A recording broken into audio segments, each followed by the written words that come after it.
I'm just going to throw this in here. Just like this. So that screw on the top, there's a number of really interesting things that I'm going to do. Now, honestly, I've only made one cut with this jig so far in this bandsaw. One quick little cut before you guys got here. And then I went to eat supper. I figured supper was more important than making sure this thing was working right, to me. But the way I want this set up, I got a little pin on the bottom. I want that pin set so the pin of my cutter is in line with the front of the teeth.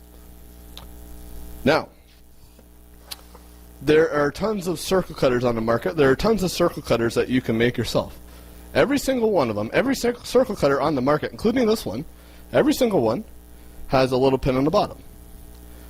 Now what happens is, every piece of wood, unless you run it over a jointer, unless you run it over a flat sander like that one right there, will absolutely rock on that pin. When that wood rocks, the taller that is, the bigger of a problem that is. It'll go like this and like this in my blade.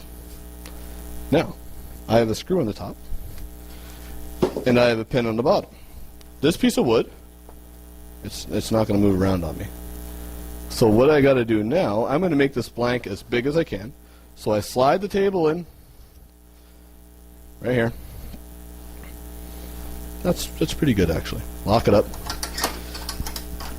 And I'm ready to cut. Now I'm sure hope this thing works. Now the other thing I could do, I could lower this down as well. Call that good.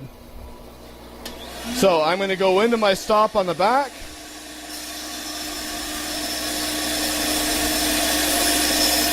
So my stop is right there. I lock it up. And I turn the knob here. Now there is a couple really interesting things that I'm doing. For one, you'll see this. Because I'm not tilting back and forth, I'm cutting a perfect circle, so I'm not binding my blade. I'm not going to wreck my blade. So the thing that you'll never hear is somebody saying you can use the same blade to cut a circle as you can straight. But that's absolutely what I'm doing here because I'm not wrecking my blade. I'm never binding it, just like I was with the Little Ripper here. The other thing that you'll notice, that screw hole there happens to be the perfect center for when I mount that on my lathe. I'll show you how you can utilize that in just a second. But look where my hand is.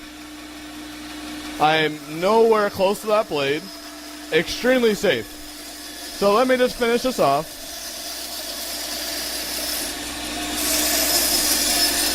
So that right there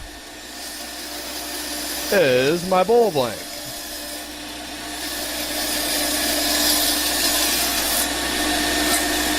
All right.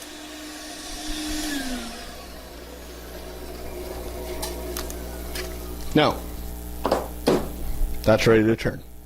Now, the reason I want to cut a circle, you guys know this, but that's so I don't have to knock those corners off of my lathe. It's a little bit safer, a little bit easier, a little bit faster, a little bit of everything. Now, I got that screw hole right there. There's a number of ways that I can mount this. I can use a spur, and I can carve out my tenon on the bottom here. I could put it in a screw chuck. I could put it in a woodworm screw in there. I can mount it on a faceplate. The thing that I've made that's just kind of interesting. Now, I want you guys to remember, I am not a guy to tell me. Be honest with me. What I've done here, I think it's a good idea. Maybe it isn't. I got a 4-jaw chuck. One of your guys' 4-jaw chucks. I've kind of combined a woodworm screw with, I'm going to go over here, woodworm screw with a faceplate. Now, the advantage of using something like this, you can use it with or without the screw, is that I never have to take the chuck off. I can leave the chuck right on there. So, what happens here? I get my blank, which is right here. I'm sorry I'm moving around so much. I'll try to stay still. I got my screw hole here in the center. That'll be my perfect center. So I know that this blank is perfectly centered. Just screw it in like that. Now, I should be using longer screws, but the only ones, I forgot all my screws. What I do now is I can actually make this perpendicular with my angle here, so I'll know that that thing is straight. Now, I don't have a carpenter square here, or else I could do that, but the way I do that, I have screws. So I'm going to use your guys' drill. I appreciate you guys letting me use your equipment. It's very good. I got a couple little short 1-inch screws here, maybe 1.25 inches. I can actually adjust the angle of this just by tightening this in. Now this has a fair amount of an angle, so this isn't an ideal one to mount, but I can do this here. Tighten that up. Now if we look at that, it's actually pretty good. Tighten that a little more. Same thing on these ones.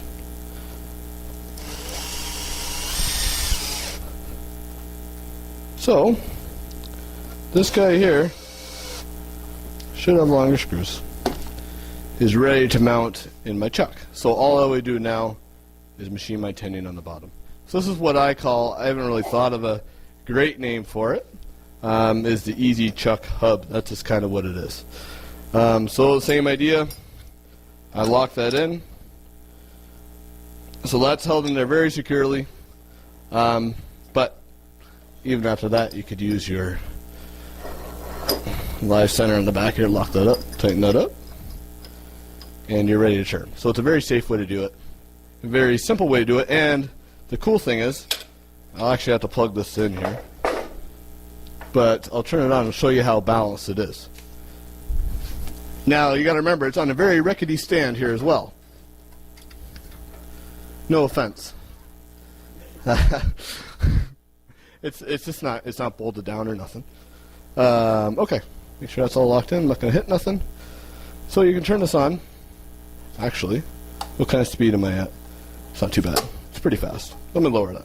Now this is a Raycon lathe. While I'm over here, I can talk about this. Raycon is a company of the States. It's been in the States for quite a while now. They specialize in lathes and in bandsaws. Now, they actually make the #1 selling bandsaw in the States. It's called the 14-inch Deluxe. I had them at the Woodstock show this weekend, and I totally sold out of them. The reason that they sell so easily is that they're inexpensive compared to what's else on the market.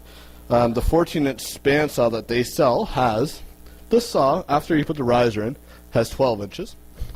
It has actually 13. It's a welded steel frame. It's got a 1.5-horse motor. It's the biggest 14-inch bandsaw in a 110 volt you can buy, and it's only $9.99. So it's not even that expensive. So here's my blank there. So you can see how centered and balanced that is. That's actually really nice. So that's the Easy Chuck Hub. The next thing I'm going to do, now this is kind of blasphemy for you guys. I'm going to make a bowl with a bandsaw. Now I'm sorry that I'm going to do this. Don't throw anything at me. Same thing. I'll drill my perfectly 3/16 hole here. And I mount this on my turning device. My round ripper, we call it. Now, the way that I cut the taper on my bowls that I'm making is very simple. Every single bandsaw table tilts, including this one. Very few people actually ever use that function because there's not really ever a good reason to do that, really. I said really a lot there. I'm going to loosen these off. Really, I did. Really. So I'm going to tilt my table.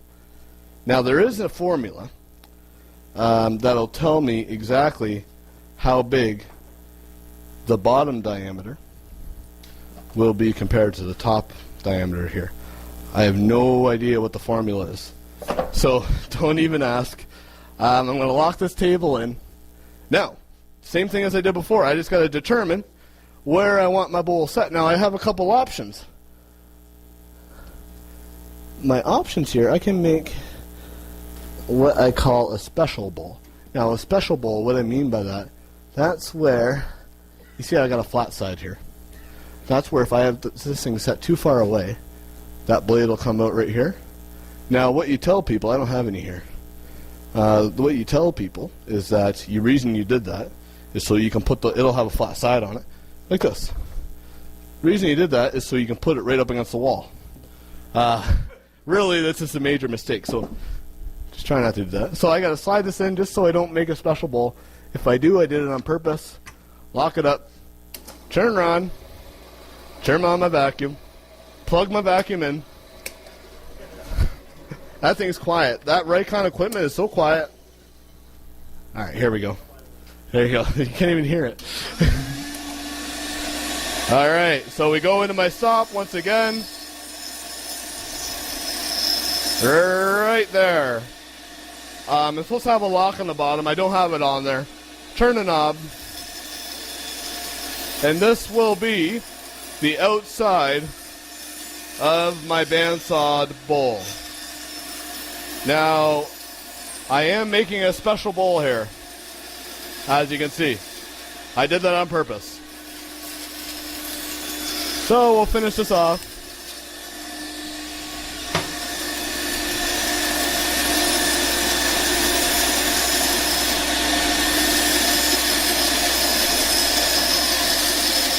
So that is the outside. So, to get my next cut, really simple. Back that up, slide that in, and make the side of my bowl about 1/2 inch thick. Same deal, lock it up, turn it around.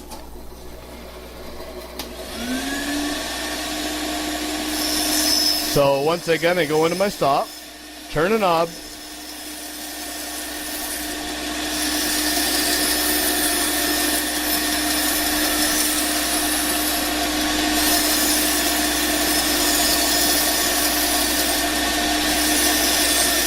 and that is the inside cut here.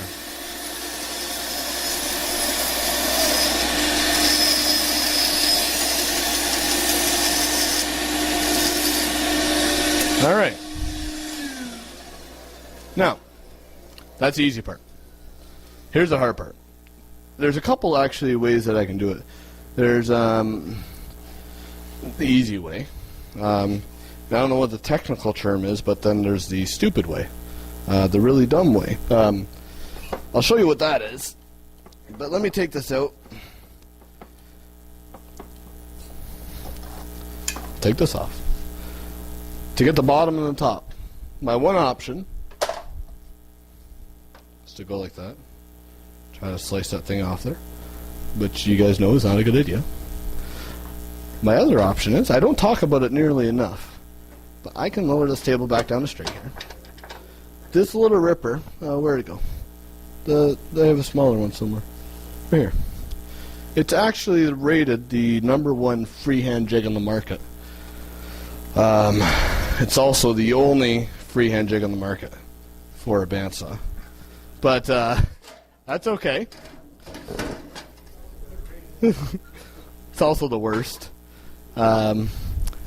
This thing goes right on here. Now, the other thing that you should realize when you watch a guy demonstrate a bandsaw at a woodworking show, you may not have noticed before, or on YouTube even, every piece of wood that they use, if it's like a square board, they're always perfectly jointed and flat on two sides.